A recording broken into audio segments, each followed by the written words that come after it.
प्यारे बच्चों, स्वागत है आपका हिंदी की कक्षा में।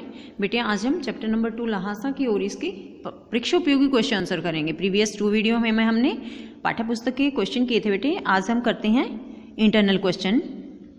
फर्स्ट देखिए, नेपाल से तिब्बत जाने वाले मुख्य मार्ग की विशेषताओं का वर्णन कीजिए। ये आप छोड़ सकते हो। नेक्स्ट, शेखर की खेती के मुखिया कौन थे, वहाँ लेखक को क्या मिला। ये क्वेश्चन हम वैसे ही कर चुके हैं क्योंकि ये इसमें इम्पोर्टेंट पार्ट है बेटे। यहाँ ये पार्ट आपको याद रखना है। लेखक को कंजूर की 103 हस्तलिखित पोथियाँ रखी हुई मिली थी। एक एक पोथी 15-15 शेर की थी और मोटे कागज पर अच्छे अक्षरों में लिखी हुई थी। तो ये पार्ट हमारा बैक एक्सरसाइज में आ चुका है। लहासा की और यात्रा वृत्तांत को उद्देश्य स्पष्ट कीजिए। ये क्वेश्चन भी आप छोड़ दीजिए। नेक्स्ट देखो बेटे, क्वेश्चन नंबर 4, लहासा की सामाजिक स्थिति कैसी है। ये सेम क्वेश्चन हम बैक एक्सरसाइज में कर चुके हैं बेटे। लहासा की सामाजिक स्थिति अन्य समाजों से अच्छी है। यहाँ जाति पाति छुआछूत का भेदभाव नहीं है। यहाँ की औरतें पर्दा नहीं करती हैं। घर में निम्न श्रेणी के भिखारियों के अतिरिक्त किसी को भी घर में आने की मनाही नहीं है। अपरिचित लोग भी घर के अंदर जा सकते हैं। वे लोग जल्दी से दूसरों पर विश्वास कर लेते हैं। सेम पॉइंट बेटे हमने बैक एक्सरसाइज में कर लिया है, तो ये क्वेश्चन भी आप छोड़ सकते हो।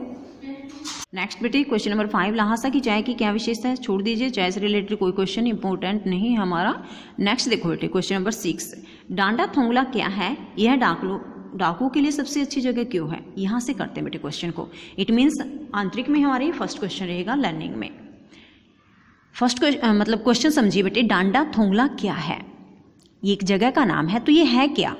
दूसरा क्वेश्चन इसमें क्या है, यह डाकुओं के लिए सबसे अच्छी जगह क्यों है। ये क्वेश्चन हमारा देखिए बेटे, सबसे पहले बताया इन्होंने डांडा थोंगला क्या है। तिब्बत में डांडा पहाड़ की ऊंची जमीन को कहते हैं। तो बेटे डांडा के किसको कहते हैं, डांडा पहाड़ की ऊंची जमीन को कहा जाता है। थोंगला तिब्बत की सीमा पर स्थित एक स्थान का नाम है। डांडा बता दिया आपको, पहाड़ की ऊंची जमीन को, और थोंगला क्या बेटे, तिब्बत की सीमा पर स्थित एक स्थान है। जैसे गांव होता है ना, जैसे इस चैप्टर में ऐसे बेटे आए हैं सिबिलंगकोर थोंगला। तो थोंगला क्या है बेटे, एक स्थान का नाम है। डांडे तिब्बत में सबसे खतरनाक जगह है। और डांडा जो नाम आया ना बेटे, ये तिब्बत में सबसे खतरे की जगह है। 16-17 फीट की ऊंचाई पर होने के कारण उनके दोनों तरफ मीलों तक कोई गांव दिखाई नहीं देता, क्योंकि ये पहाड़ की ऊंची जमीन होती है ना। तो ये बेटे कितनी ऊंचाई पर है, 16-17 फीट की ऊंचाई पर। तो इसके दोनों तरफ काफ़ी दूरी तक कोई भी गांव दिखाई नहीं देता। इससे बहुत संभल कर पार करना पड़ता है, क्योंकि गांव नहीं है, आदमी भी नहीं है। यहाँ सबसे ज़्यादा चांस होते बेटे लुटेरों के, डाकुओं के मिलने के। तो इसको बहुत ही संभल कर, बहुत ही केयर से इसको क्रॉस करना पड़ता है, पार करना पड़ता है। सेकंड क्वेश्चन क्या है बेटे इसमें, यह डाकुओं के लिए सबसे अच्छी जगह क्यों है। इस स्थान पर मीलों तक आदमी दिखाई नहीं पड़ता है, इसलिए वह डाकुओं के लिए अच्छी जगह है। क्योंकि जैसे यहाँ दिखाई दिया, पढ़ा ना हमने, कोई गांव दिखाई नहीं देता, दोनों तरफ मीलों तक काफ़ी कोस दूरी तक कोई भी गांव दिखाई नहीं देता। तो यहाँ यह डाकुओं के छिपने के लिए सबसे अच्छी जगह है। ऐसे निर्जन स्थान पर डाकुओं का यात्रियों को लूटना आसान है, क्योंकि आदमी तो कोई दिखाई नहीं देता। यहाँ पर पुलिस भी नहीं आती।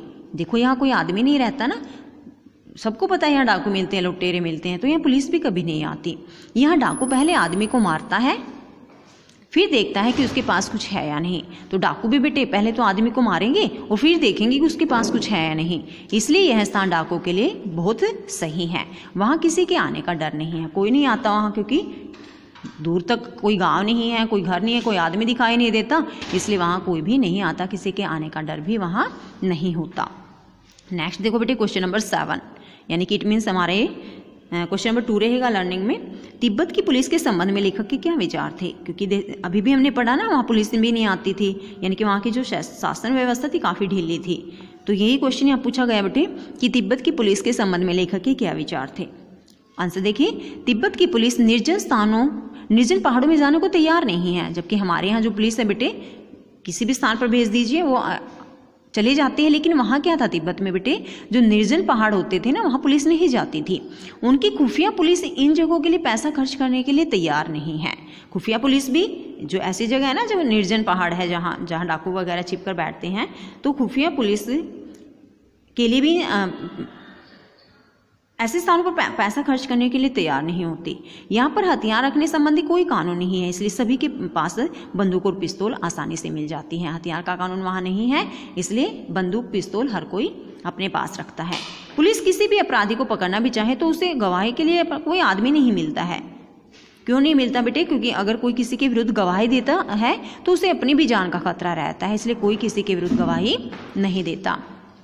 यदि गांव में खून हो जाए तो वहां खूनी को सजा मिल सकती है। गांव में हो जाए तो सजा मिल सकती है, क्योंकि वहां तो गवाही देने वाले काफी सारे आदमी हो जाएंगे ना। लेकिन अगर ऐसे निर्जन पहाड़ों पर कोई किसी को मार दे तो उसके विरुद्ध कोई भी गवाही नहीं देता।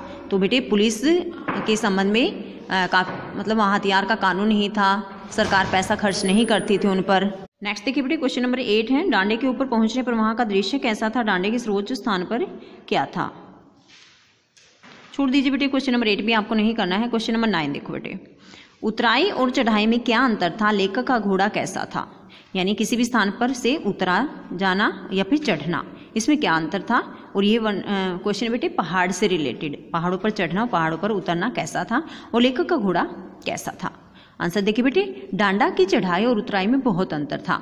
डांडा क्या होता है बेटे? किसी भी पहाड़ के ऊंचे पार्ट को कहा जाता है डांडा, ऊंची जमीन को कहते हैं डांडा।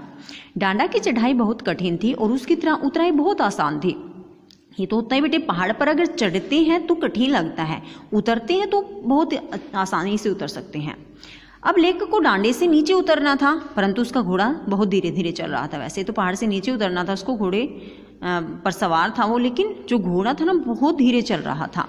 लेखक को लगा कि चढ़ाई के कारण ऐसा हो रहा था, है कि शायद वह चढ़ाई में थक गया था, शायद इसलिए वह ऐसे चल रहा है, इसलिए वह घोड़े को नहीं मारना चाहता। लेखक का घोड़ा सुस्त और धीमी चाल वाला था, इसलिए वह दूसरे मित्रों से, साथियों से वह पिछड़ गया था।